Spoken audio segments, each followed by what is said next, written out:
With new leaks seemingly dropped on a daily basis over the past few weeks, we've learned a lot more about the battle system in Illuvium. So let's talk about it. My name is Najafe, and I'm a professional hunter.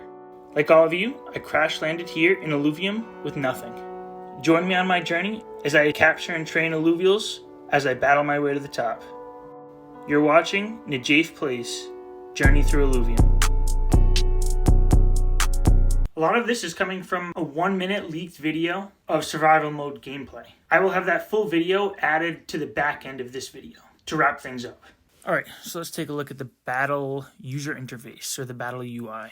So we'll look at the UI, the synergies, the deck, and cost to put the Illuvials on the field, and the hex placement. So right off the bat, something I saw interesting from an old video, you can see the hexes were laid out one way, and in a newer video they're laid out a different way. I just thought that was an interesting thing to point out. But now we have 3 different size hexes. It's unclear if these are the only 3 we'll see, but what it looks like is that your stage 1 Illuvials will likely have the 4-sided hex, your stage 2 Illuvials will likely have the 6-sided hex, and your stage 3 Illuvials will likely have the 9-sided hex. And then when you look at your hunter, it looks like it will also be that 4-sided hex. Again, unclear if there's going to be different size hexes in there, and if there are, Illuvials that don't have 3 stages, is the final stage going to have 9, or really what that's based off of. But this is the best that we have right now. In this clip, you can see on the left side the synergies, and on the left side here they're really only showing the base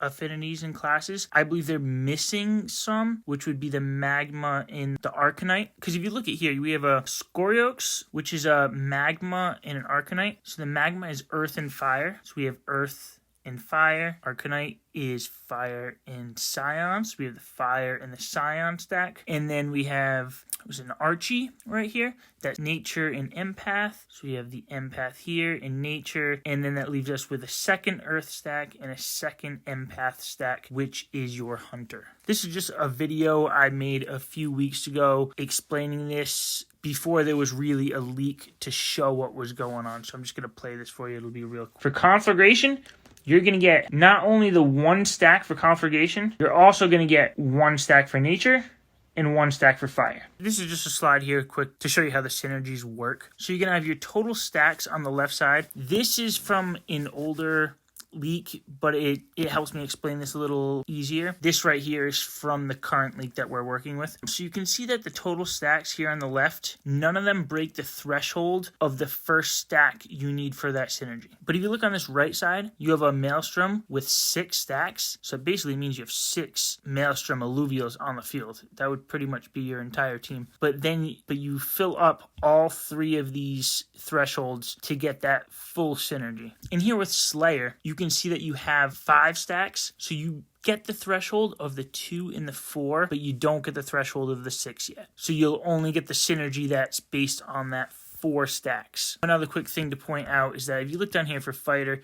it shows that there's only 2 stacks in an older clip. In this newer one, there are 6 slots around it instead of the 2, but then again, the stacks show at 3, 6, and 9.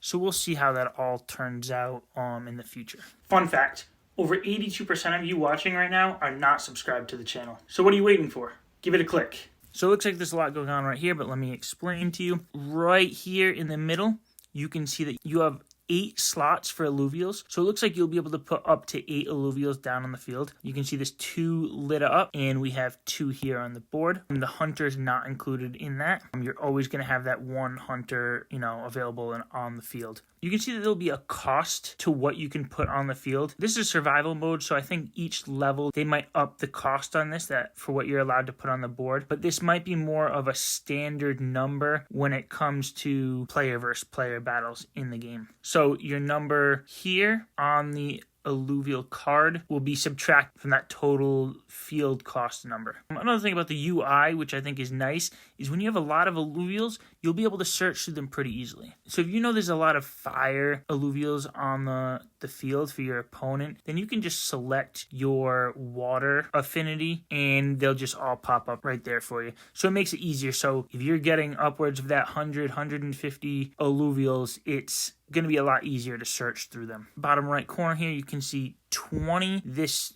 pretty clearly means you have only 20 Illuvials here. You could have really an unlimited number here because this doesn't even show different ones because this actually includes multiples. You can see that on another slide where there's a Scoriox on the field, but there's also a Scoriox still left in the deck. Now this number right here, 1 of 2, is a little unclear, but I think I have a good idea what it is. I'm thinking it's how many times you can return something to your deck. It might be just to save time, so you're not constantly putting Illuvials on the deck and pulling them off, but you'll see in the next slide what I'm talking about. Watch this number right here in the middle. See how it says 2 of 2? I'm just going to be scrolling through this short video that'll show you when an Illuvial was taken from the field back into the deck, that number will change from 2 of 2 to 1 of 2.